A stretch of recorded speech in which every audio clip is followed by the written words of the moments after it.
এই 5 ইয়ার্সটা যারা 2021 এর পরে ক্যারিয়ার ভিসা এসেছে তাদের ক্ষেত্রে হয়তোবা অ্যাপ্লিকেবল হবে না। নতুন প্রাইম মিনিস্টার অ্যান্ডি বার্নহাম আসার পরে 100 এমপি তারা লিখেছে যে ক্যারিয়ার এদেশে প্রয়োজন রয়ে গেছে এবং ওনারও একটা স্মৃতি আছে ওনার বাবাকে নিয়ে। ক্যারিয়ার যারা অলরেডি এসে গেছে তাদেরকে হয়তো এখান থেকে এক্সাম্পশন দেওয়া হবে।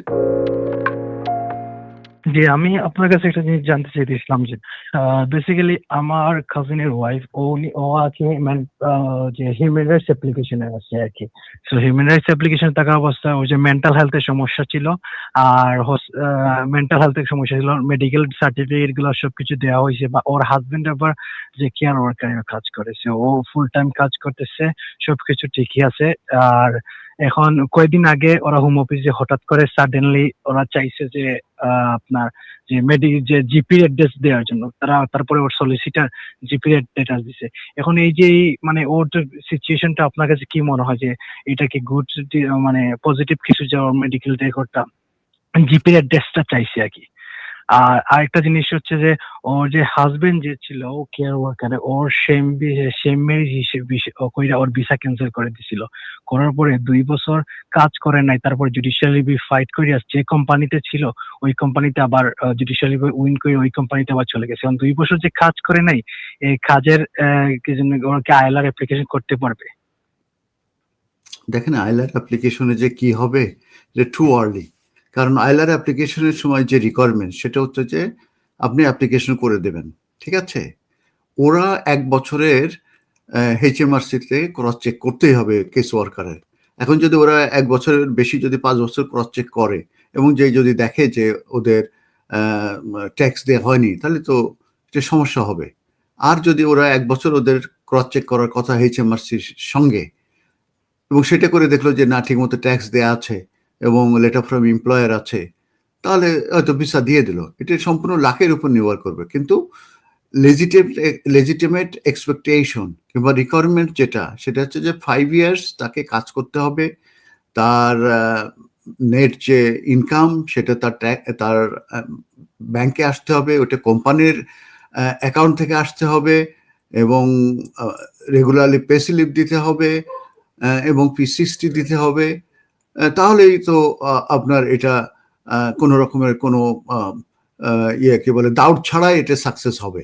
আর যেগুলো ব্রিজ থাকছে, ছোটখাটো ব্রিজ 1 বছর 2 বছর প্রথম দিকে, এগুলো যাই হোক না কেন আপনারা সেটার দিকে যে 1 বছর 2 বছর যদি আপনার কাজ থাকে আপনাকে রিস্ক নিতেই হবে, আপনাকে অ্যাপ্লিকেশন করতেই হবে আইলারে। তখন আপনারা অ্যাপ্লিকেশন করে দেখবেন, তারপরে যা হয় হবে। তবে ওরা 1 বছরের ম্যান্ডেটরিলি কেস ওয়ার্কার HMRC-র সঙ্গে ক্রস চেক করে দেখবে যে আপনাদের ট্যাক্স দেওয়া হয়েছে কি না। তো 1 বছর চেক করলো এবং letter from employer mandatory document সেটা আছে এবং তাদের কাছে মনে হলো যে দিয়ে দিই, তাহলে দিয়ে দিতে পারে।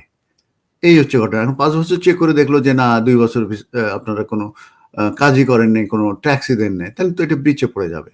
আর একটা কোশ্চেন জিজ্ঞেস করেছিলেন যে 5 বছর থাকবে নাকি আপনার 10 বছরে যাবে।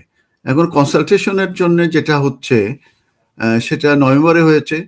কনসালটেশন মেনলি হচ্ছে যে qualifying period for settlement from 5 years to 10 years হবে এবং যারা বিলো 6 লেভেলের স্কিল ওয়ার্কার তারা, বিশেষ করে কেয়ারার, সিনিয়র কেয়ারার সহ অন্যান্য যারা আছে তাদেরকে 15 ইয়ার্স ওয়েট করতে হবে ফর আইএলআর।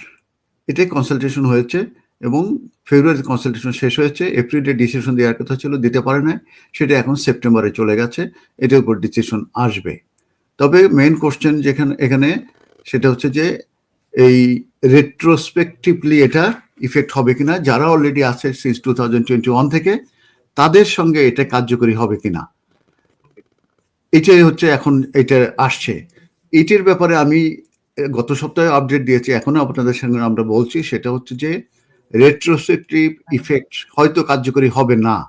কারণ হচ্ছে যে যারা অলরেডি চলে আসছে প্রায় কেয়ারার হিসাবে প্রায় 200,000 যারা অলরেডি এইসব ভিসা নিয়ে আসছে, তাদের ক্ষেত্রে হয়তো বা কার্যকরী হবে না। কারণ নতুন প্রাইম মিনিস্টার অ্যান্ডি বার্নহাম আসার পরে 100 এমপি তারা লিখেছে যে কেয়ারার এদেশে প্রয়োজন রয়ে গেছে এবং ওনারও একটা স্মৃতি আছে ওনার বাবাকে নিয়ে, সেটাও উনি রিয়েলাইজ করছে যে কেয়ারার যারা এসেছে অলরেডি তাদেরকে আসলে 5 ইয়ার্সে দেওয়া উচিত। আমার যেটা ধারণা, এই কেয়ারার যারা অলরেডি এসে গেছে তাদেরকে হয়তো এখান থেকে এক্সাম্পশন দেওয়া হবে, তারা 5 ইয়ার্সে পাবে, এটা আমি আশা করছি। এবং আমি প্রচুর রিসার্চ করি, অনেক পড়াশোনা করি এই আপনাদের এই আপডেট দিতে আসার জন্যে। কারণ আমি আমার পার্সোনাল ফেসবুকে আমি আপডেট দেই, TV3-তে আমি রেগুলার সানডেতে আসি, আবার NTV-তে গতকাল গিয়েছিলাম। তো আমার আসলে প্রচুর আমি পড়াশোনা করি এবং রিসার্চ করি। আমার কাছে যেটা মনে হয় যে এই 5 ইয়ার্সটা যারা 2021-এর পরে কেয়ারার ভিসা এসেছে তাদের ক্ষেত্রে হয়তোবা অ্যাপ্লিকেবল হবে না। এবং এটাও আমার ডাউট হয়, এই যে 10 ইয়ার্স, 15 ইয়ার্স, 20 ইয়ার্স, 30 ইয়ার্স করতে চাচ্ছে, আবার অনেকে 3 ইয়ার্সেও আইলার পাবে, কিন্তু বেজ লাইন 10 ইয়ার্স করতেছে। এটাও করা ভেরি ডিফিকাল্ট, কারণ এটার পজিটিভ নেগেটিভ যেগুলো দেখা যাচ্ছে সেগুলো খুব একটা ভালো নয়। তো এইটা আসলে আমি সবসময় বলে থাকি, তারপর আগামী সপ্তাহে এই 2টা ইস্যু নিয়ে আবারও আমি বলবো। অতএব আপনারা ভালো থাকবেন, সুস্থ থাকবেন। যারা কল দিয়েছেন অসংখ্য ধন্যবাদ, যাদের কল নিতে পারলাম না তাদের প্রতি অ্যাপোলজি। এই অনুষ্ঠান কিন্তু সরাসরি ফেসবুকে হচ্ছে, আপনারা এটা কিন্তু দেখতে পারবেন, শেয়ার করবেন, লাইকিং দেবেন। এবং ইউটিউবে কিন্তু এটা আমরা ছোট ছোট করে কেটে, মুকুল ভাই অনেক কষ্ট করে এগুলো দেন, ওইগুলো আপনারা দেখবেন। তাহলে আমার অনেক কোশ্চেন রিপিটেশন আসে না। ভালো থাকবেন, সুস্থ থাকবেন। আপনাদের জন্য অনেক অনেক দোয়া।